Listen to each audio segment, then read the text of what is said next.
Hello viewers, আসসালামু আলাইকুম। আশা করি সবাই ভালো আছেন, সুস্থ আছেন।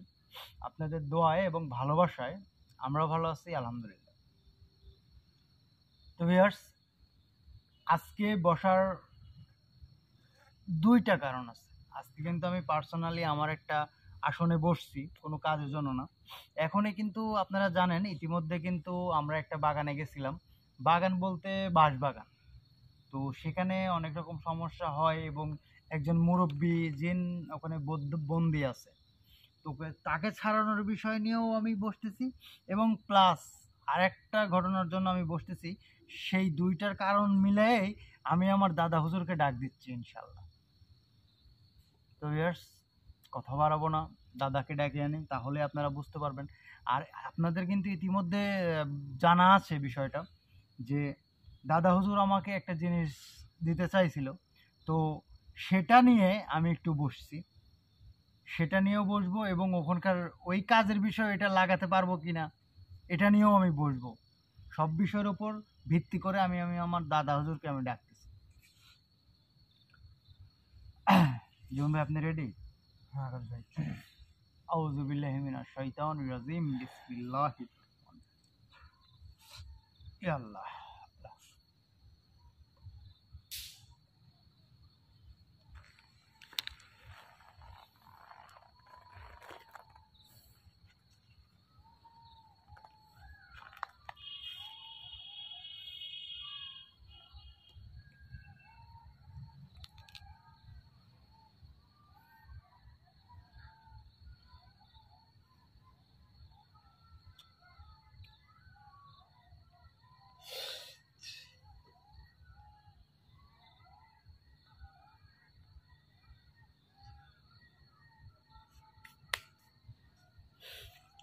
আসসালাম আসসালাম আসসালাম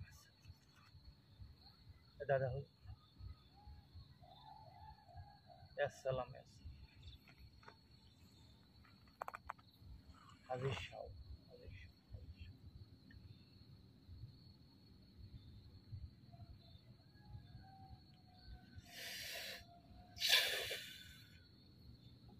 আসসালাম আসসালাম।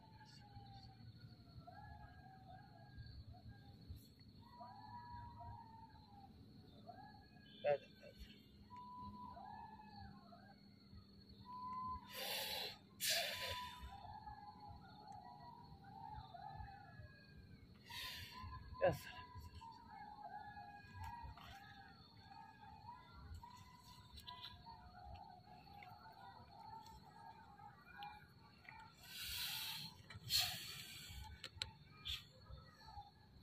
আসসালামু আলাইকুম ওয়া রাহমাতুল্লাহি ওয়া বারাকাতুহু।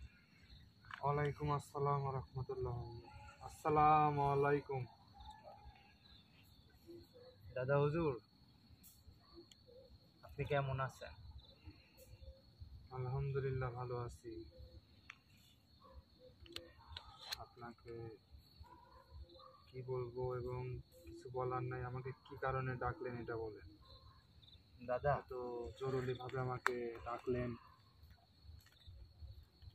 এখানে দাদা ডাকার কারণ হচ্ছে আমি কিছু সমস্যার মধ্যে আছি।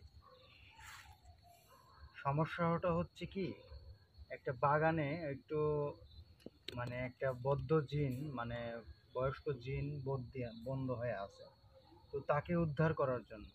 আর দ্বিতীয় কথা হচ্ছে দাদা হুজুর, আমি যে সমস্যার সম্মুখীনে আছি সেটার জন্য আর কি আমি আপনার কাছ থেকে, আপনি আমাকে যে জিনিসটা দিতে চাইছিলেন, আপনার কাছে আমি যে গচ্ছিত রাখছি সেটা আমি নেওয়ার জন্য আপনাকে আমি ডাকছি। সেটা কি এখন দেওয়া যাবে?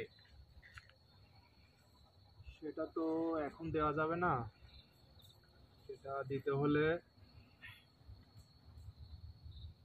তোর রাত 12টার পরে তুই ঘরের বাইরে এসে আমাকে ডাকবে একা একা।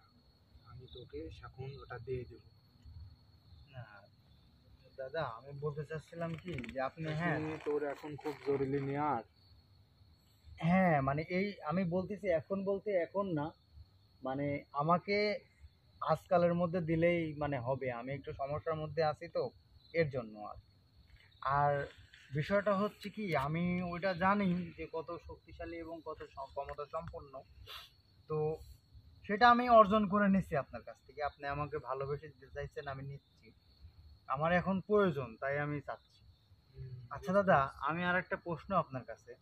ওইটা আমি আমার বিপদটা কাটানোর পরে আমি যদি ওইটা মানে আমার কোনো ভালো মানুষ বা কোনো বিশ্বস্ত শিষ্য যদি আমি কাউকে ওইটা দিয়ে দেই, আমি ভালোবাসি, আমি কাছে না রাখি, তাতে কি কোনো মানে সেই রকম একই রকম ভাবে কাজ করবে? মানে ওটা শক্তি কি থেকেই যাবে?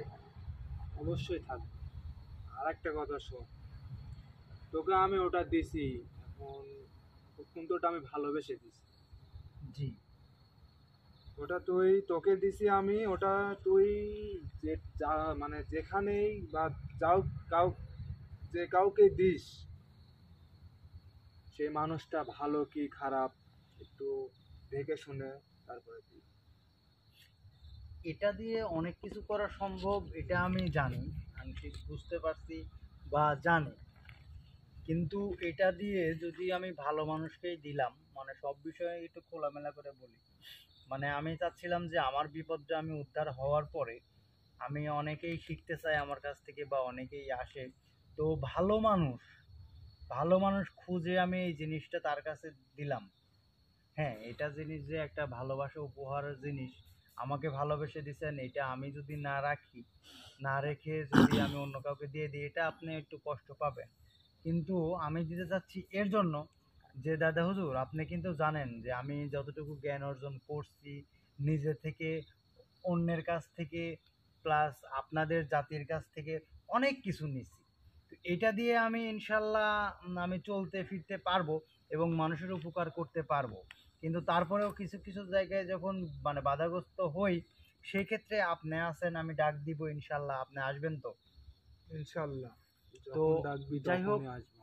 তো এর জন্যই আমি বলতে চাচ্ছিলাম যে ওইটা যদি আমি অন্য কাউকে দিয়ে দেই, ভালো মানুষ, ভালো দেখে সৎ, তো তাকে সে যদি ভালো কাজে ব্যবহার করে, তাহলে আমি দিতে চাচ্ছি আর কি।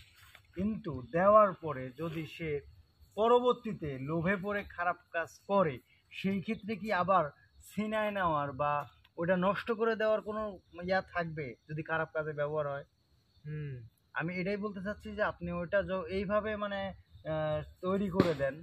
না, এটা তো আপনি তৈরি করতে পারবেন না, জানি না ওটা কিভাবে তৈরি হয়েছে বা সৃষ্টি হয়েছে। এটা হয়তো কোনো শক্তির দ্বারাই, কোনো আমলের দ্বারা, যেভাবেই হোক এটা সৃষ্টি হয়েছে। তো এইটাকে যদি অন্যভাবে চালনা করা যায় যে ক্ষতি খারাপ কাজ করলে এটা নষ্ট হয়ে যাবে কোন ক্ষমতা, তো অবশ্যই এই, ওটা কোনো ভালো কাজ ছাড়া কোনো খারাপ কাজ করবে না, তার মধ্যে সব কিছু করা আছে। তো এর জন্য আমি বলতে চাচ্ছি যে সবকিছু খোলামেলা করে বলি নাকি সুদীপ ভাই? আর ওটা ভাই দিয়ে যদি ঠিকই কেউ কোনো বলছেন। খারাপ কাজ করতে যায়, তাহলে ওটা ছিনিয়ে ওটা আমি এনে দেবো। আর তোকে তো বললাম, ওটা দেওয়ার আগে খুব সাবধান,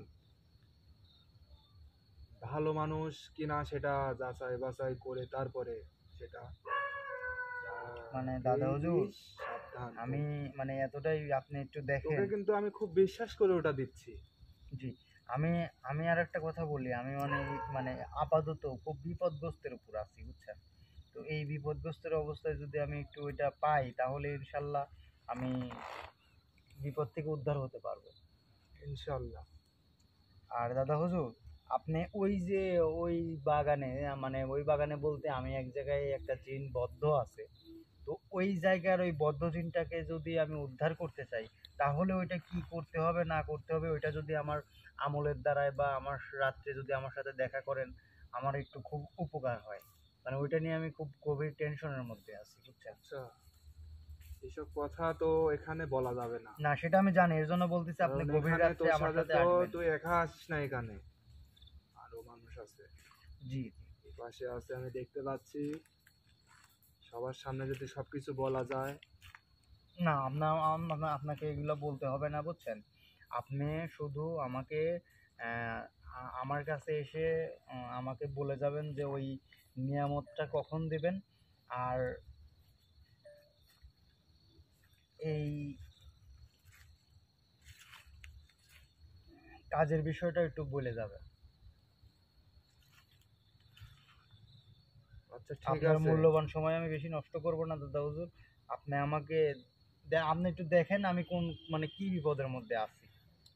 তুই যদি ওটা আজকেই নিতে চাস তাহলে রাত 12টার পরে তুই আমাকে ডাকবি একা একা, কেউ থাকা যাবে না। তারপরে সেটা আমি তোকে দিব ইনশাল্লাহ। আর ওই বন্ধ জেনের কে কীভাবে কী করতে হবে ওটাও তোকে বলে দিব।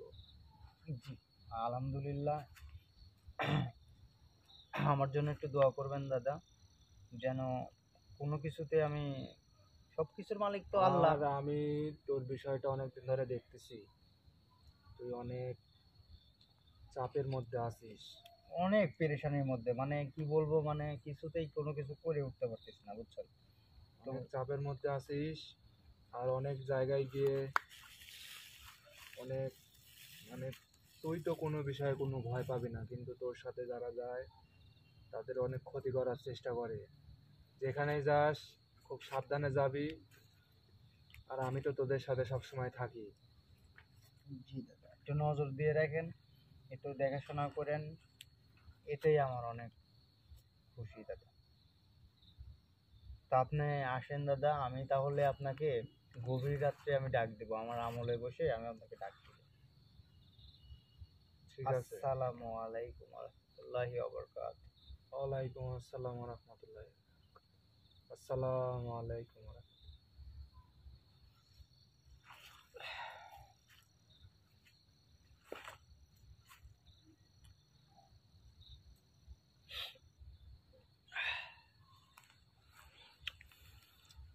যাই হোক ভিউয়ার্স, মানে একটা মানুষের যখন দেওয়ালে পিঠ থেকে যায় তখন কিন্তু মানে সামনের দিকে আগানোর রাস্তাও যখন বন্ধ হয়ে যায়, আর পিছনে যদি দেওয়ালের পিঠ থেকে যায় তাহলে কিন্তু পিছনে পিছানোর সুযোগ নাই, সামনের দিকে আগাইতে হবে। সামনের দিকেও যখন রাস্তাটা বন্ধ থাকে তখন অন্য একটা রাস্তা তৈরি করতে হবে। তো যাই হোক, জানি না কতটুকু হবে, আসলে সব কিছুর মালিক তো আল্লাহ। তারপর আমি চেষ্টা করি, চেষ্টা করতে তো আর কিছু নাই। ওই যে একটা কথা আছে ভিউয়ার্স, যে কষ্ট করলে কেষ্ট মেলে, কষ্টের ফল মিষ্টি হয়। তো আমি কষ্টই করতে চাচ্ছি। তো আপনারা আমার জন্য দোয়া করবেন, যেন আমার এই পেরেশানি, আমার সাময়িক টেনশন, আমার যত বিপদ, যত বাধা, যত সব কিছু যেন থেকে বিরত, মানে উদ্ধার হই। তারপরেও আল্লাহ তাআলা আছেন, আপনারা অবশ্যই দোয়া করলে আল্লাহ তাআলা কবুল করবে। তবে সবাই ভালো থাকবেন, সুস্থ থাকবেন। আর দাদা হুজুরের সাথে গভীর রাত্রে বসার পরে আমি আপনাদেরকে জানাবো যে আহ, ওই বদ্ধজিনে কিভাবে উদ্ধার করা যায়, সেই রাস্তাটা যদি দেয় ইনশাল্লাহ, তাহলে আপনাদের আমি জানাবো যে আগামীকাল হয়তো ওই জায়গায় যাচ্ছি। ওইটার কথা তো ওইটা জানবেন না। আচ্ছা, সমস্যা নেই। নিয়ামত তো ওইটা আমি হচ্ছে দাদার সাথে বসবো, বসার পরে তারপর জানাবো ইনশাল্লাহ। তো সবাই ভালো থাকবেন, সুস্থ থাকবেন। আসসালামু আলাইকুম।